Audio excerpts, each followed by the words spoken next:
বিসমিল্লাহির রহমানির রহিম। প্রিয় শিক্ষার্থীরা, আমরা এখন আলোচনা করব নবম দশম শ্রেণীর বিজ্ঞান বই অধ্যায় নাম্বার 1 পার্ট নাম্বার 1.5 তামাক ও অন্যান্য মাদক দ্রব্য নিয়ে। আমরা তামাক ও অন্যান্য মাদক দ্রব্য অনুচ্ছেদটি পড়ার ফলে আসলে তামাক ও মাদক দ্রব্য সম্বন্ধে অনেক কিছু জানতে পারবো এবং এর ক্ষতিকারক দিক সম্বন্ধে জানতে পারবো, এবং আমরা তামাক ও মাদক দ্রব্য থেকে আসলে দূরে থাকার চেষ্টা করব।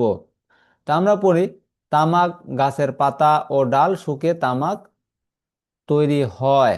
মানে তামাক কিভাবে তৈরি হয়? তামাক তৈরি হয় তামাক গাছের পাতা ও ডাল শুকিয়ে।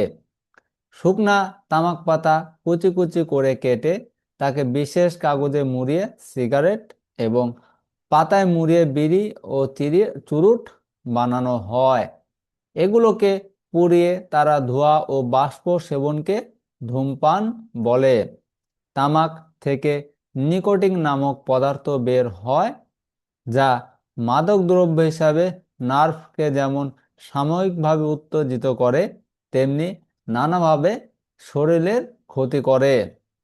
ধূমপান করলে নিকোটিন ছাড়াও আরও কিছু বিষাক্ত পদার্থ শরীরে প্রবেশ করে।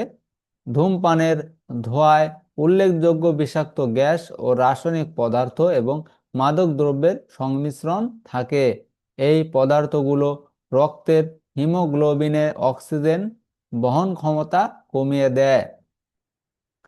এছাড়া কতগুলো আঠালো পদার্থ ও হাইড্রোকার্বন প্রভৃতি এতে থাকে, যা ফুসফুসে নানা ব্যাধি, চিত্র 1.06, এমনকি ক্যান্সারের সৃষ্টি করে।